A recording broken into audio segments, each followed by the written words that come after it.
नमस्कार दोस्तों, स्वागत है आपका फिर से हमारे चैनल GK25 ट्रिक्स पर। आज की इस वीडियो में हम जनरल साइंस में केमिस्ट्री इन एवरीडे लाइफ से रिलेटेड कुछ क्वेश्चंस करेंगे। जितने भी क्वेश्चंस बताएंगे वो आने वाले सभी एग्ज़ाम से रिलेटेड है और कई बार पूछे भी गए हैं और आने वाले एग्ज़ाम्स के व्यू से बहुत ज़्यादा इंपॉर्टेंट भी है। एंड आपने कभी इनको अपनी क्लास में इनका जिक्र भी किया होगा, इनके बारे में पढ़ा भी होगा। तो ये जानते हैं उन्हीं के बारे में। तो वीडियो को स्टार्ट करने से पहले अगर आप चैनल पर नए हैं तो चैनल को सब्सक्राइब कर लीजिए। नेक्स्ट वीडियो के अपडेट के लिए बेल आइकन को प्रेस कर दीजिए। फर्स्ट क्वेश्चन है, ब्लीचिंग पाउडर निम्नलिखित में से किस तत्व का एक यौगिक है? ऑप्शन है मैग्नीशियम, सोडियम, कैल्शियम या लिथियम। तो ब्लीचिंग पाउडर किस तत्व का एक यौगिक है? तो सही आंसर है हमारा कैल्शियम। ब्लीचिंग पाउडर जो है कैल्शियम का एक यौगिक है। अब इसमें देखिए, ब्लीचिंग पाउडर पीले रंग का पाउडर जो कि पानी में घुलनशील होता है। कई बार पूछा जाता है कि ब्लीचिंग पाउडर का कलर कौन सा होता है, तो याद रखिएगा पीले रंग का होता है। कैल्शियम हाइपोक्लोराइड को ब्लीचिंग पाउडर के रूप में जाना जाता है। तो देखिए कैल्शियम हाइपोक्लोराइड, तो ये जो है ब्लीचिंग पाउडर इसी को कहा जाता है और कैल्शियम का यौगिक भी। अगला क्वेश्चन, समुद्र तल पर जल का क्वथनांक कितना होता है? ऑप्शन है 150 degree Celsius, 250 degree Celsius, 100 degree Celsius या 50 डिग्री सेल्सियस।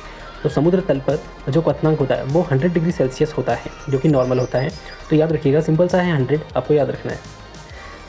समुद्र तल पर पानी का क्वथनांक 100 डिग्री सेल्सियस होता है। पानी का क्वथनांक हवा के दबाव के साथ बदलता रहता है, यानी हवा जिस तरह से अपना दबाव डालेगी इसका तापमान बदलता रहेगा। और उच्च दाब पर किसी द्रव का क्वथनांक वायुमंडलीय दाब पर उसी द्रव के क्वथनांक से अधिक होता है। तो ये भी याद रखिएगा। आते हैं अगले क्वेश्चन की ओर। निम्नलिखित में से कौन सी तेज हिमीकरण विधि, हिमीकरण यानी होती है बर्फ में बदलने वाली विधि, जिसमें तरल नाइट्रोजन या कार्बन डाइऑक्साइड का उपयोग किया जाता है? ऑप्शन है blast freezing, plate freezing, immersion freezing या स्प्रे फ्रीजिंग। तो कौन सी है जिसमें नाइट्रोजन या कार्बन डाइऑक्साइड का यूज़ किया जाता है? तो वो लिखे हमारी स्प्रे फ्रीजिंग। स्प्रे फ्रीजिंग जो है इसमें किया जाता है। स्प्रे फ्रीजिंग को क्रायोजेनिक फ्रीजिंग के रूप में जाना जाता है। रेफ्रिजरेटर का वांछित उत्पाद पर सीधे छिड़काव किया जाता है, तो याद रखिएगा। अगला क्वेश्चन है, निम्नलिखित में से कौन एंटासिड में सक्रिय संगठक है? एंटासिड यानी कि जैसे मान लीजिए कभी एसिडिटी होती है, कई लोगों को जैसे एसिडिटी रहती है, तो एसिडिटी के लिए जो वो इनो लेते हैं वो भी एक तरह का एंटासिड होता है। तो कौन सा एंटासिड जो है सक्रिय संगठक है? तो ऑप्शन है sodium chloride, sodium hydroxide, sodium bicarbonate या सोडियम कार्बोनेट। तो देखिए जो एंटासिड सक्रिय संगठक होता है वो है सोडियम बाइकार्बोनेट, तो याद रखिएगा। सोडियम बाइकार्बोनेट यानी कि हम इसे खाने का सोडा भी कहते हैं। आपने कई बार सुना होगा, खाने का जो सोडा होता है उसे कहा जाता है sodium bicarbonate. Sodium bicarbonate antacid का एक सक्रिय घटक है। इसे सोडियम हाइड्रोजन कार्बोनेट भी कहते हैं। सोडियम बाइकार्बोनेट पेट के अम्ल को कम करता है। अगला क्वेश्चन है, स्टेनलेस स्टील हमारे जीवन में बहुत उपयोगी पदार्थ है। स्टेनलेस स्टील में आयरन को के साथ किसके साथ मिलाया जाता है? आपने स्टेनलेस स्टील आपने देखा होगा, कई सारी चीज़ें होती है स्टेनलेस स्टील से। और आपने जैसे स्कूल टाइम में देखा होगा कि आपके पास स्केल रहती थी, तो वो जो स्केल रहती थी जिसे हम लोहे का स्केल कहते थे वो स्टेनलेस स्टील रहता है, उसके पीछे लिखा भी रहता है। तो इसमें पूछा है हमें कि आयरन के साथ किसे मिलाया जाता है? ऑप्शन है निकिल और क्रोमियम, कॉपर और क्रोमियम, निकिल और कॉपर, कॉपर और Au यानी कि चांदी और सोना, सॉरी। तो इसमें जो है निकिल और क्रोमियम को मिलाया जाता है, उसमें लिखा भी रहता है। आप देख सकते हैं जैसे आपके पास स्टेनलेस स्टील की अगर स्केल हो तो उस पर जो है निकिल क्रोमियम लिखा रहता है। और Au जो है वो सोने का रासायनिक टैग है, तो ये याद रखिएगा। मिश्र धातु अतिरिक्त तत्वों के साथ धातु के मिश्रण होते हैं जिनकी परिशुद्ध संरचना आवश्यक गुणों से तय होती है। यह प्रकृति में धात्विक है, जिसका अर्थ है कि उसमें प्रबल ऊष्मीय और विद्युत चालकता है। अगला क्वेश्चन है, खाद्य परिरक्षक के रूप में किस रसायन का उपयोग किया जाता है? खाद्य परिरक्षक के रूप में किसका उपयोग किया जाता है? ऑप्शन है सोडियम बेंजोएट, सिरका अम्ल, सोडियम कार्बोनेट या टार्टरिक अम्ल। तो जो खाद्य रसायन होता है वो सोडियम बेंजोएट होता है, तो याद रखिएगा। जैसे बेंजीन से बना हुआ बेंजोएट होता है सोडियम बेंजोएट। सोडियम बेंजोएट एक संरक्षक है जो कि सलाद, ड्रेसिंग, कार्बोनेटेड पेय, जैम और फलों के रस, अचार, मसालों, दही आदि में क्या होता है खाद्य पदार्थ के रूप में उपयोग किया जाता है, जिससे वो चीज़ें जो है सड़ती नहीं है, मतलब इतनी जल्दी से ख़राब नहीं होती है। अगला क्वेश्चन है, अमोनियम क्लोराइड और सोडियम क्लोराइड लवण के मिश्रण को अलग करने की सबसे अच्छी विधि? अमोनियम क्लोराइड और सोडियम क्लोराइड के जो लवण होते हैं यानी हाइड्रोक्साइड होते हैं उनको अलग करने की विधि? ऑप्शन है वाष्पन, हाथ से बीनना, चुंबकीय पृथक्करण या ऊर्ध्वपातन। तो ऊर्ध्वपातन जो है उससे अलग किया जाता है। ऊर्ध्वपातन एक ऐसी प्रक्रिया है जिसमें ठोस द्रव अवस्था से गुजरे बिना सीधे गैसीय अवस्था में परिवर्तित हो जाता है, जिसमें क्या होता है जैसे कपूर होता है तो कपूर को जैसे हम जलाते तो पहले वो क्या रहता है, ठोस रहता है, और जैसे हम जलाते वो डायरेक्ट गैस में परिवर्तित हो जाता है। तो ये जो होता है ऊर्ध्वपातन कहलाता है। कपूर, नेफ्थलीन की गोली आदि जो होते हैं, अब नेफ्थलीन की गोली अपने पहले कई बार कपड़ों में अपने यूज़ किया होगा, जैसे नेफ्थलीन की जो गोली होती है कई बार टॉयलेट्स में रखी जाती है, या पहले के ज़माने में उसे हम घर में भी रखते थे, जैसे कपड़ों के बीच में रखते थे, उसकी स्मेल मतलब घर में जो है बदबू को हटाने के लिए। तो वो भी जो है नेफ्थलीन की गोली उन्हीं को कहा जाता है।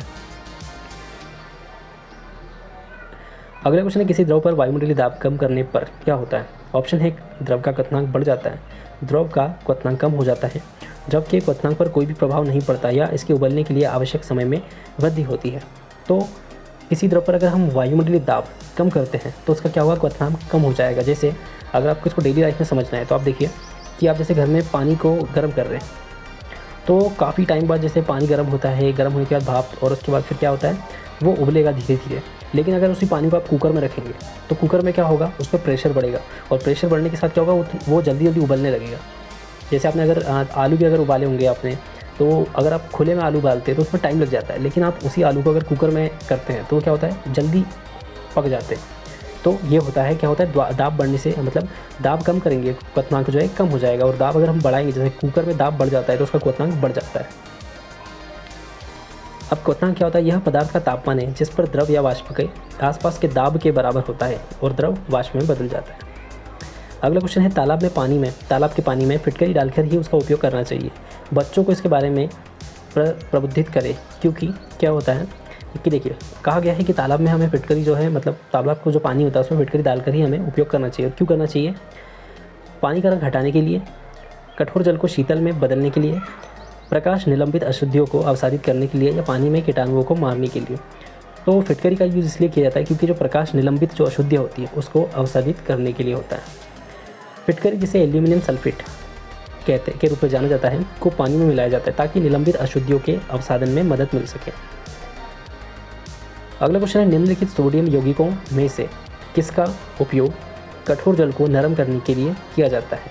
किस यौगिक का उपयोग जो है कठोर जल को नरम करने के लिए किया जाता है? ऑप्शन है, sodium carbonate, sodium bicarbonate, sodium hydroxide, या सोडियम बाइसल्फेट। तो किसका उपयोग किया जाता है? सोडियम कार्बोनेट का किया जाता है। सोडियम कार्बोनेट का जो यूज़ होता है वो कठोर जल को नरम करने के लिए। अब कठोर जल को नरम करके जो सोडियम कार्बोनेट का यूज़ किया जाता है, ये क्या होता है? तो जो सोडियम कार्बोनेट होता है, आप अपने घर में जो निरमा यूज़ करते हैं तो वो जो निरमा होता है वही सोडियम कार्बोनेट होता है।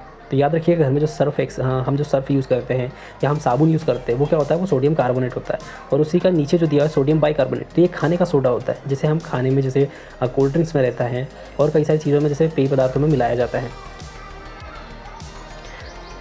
सोडियम यौगिक का उपयोग कठोर पानी को नरम करने के लिए किया जाता है। पानी की स्थायी कठोरता को दूर करने के लिए वॉशिंग सोडा या सोडियम बाइकार्बोनेट का उपयोग किया जाता है। तो वॉशिंग सोडा याद रखिएगा।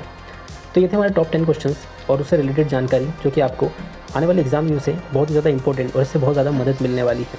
तो आप इस वीडियो को एक और बार देखकर अच्छे से समझ सकते हैं। इसके अलावा आपको हमारे चैनल पर कई सारी वीडियोज़ मिल जाएगी जिस पर आपको अलग अलग सब्जेक्ट से रिलेटेड और कई सारी ट्रिक्स भी मिलेगी। तो चैनल पर जाइए, वीडियोज़ देखिए, और अगर वीडियो अच्छी लगी हो तो लाइक करना बिल्कुल ना भूलिएगा। GK 25 tricks. जय हिंद, थैंक यू।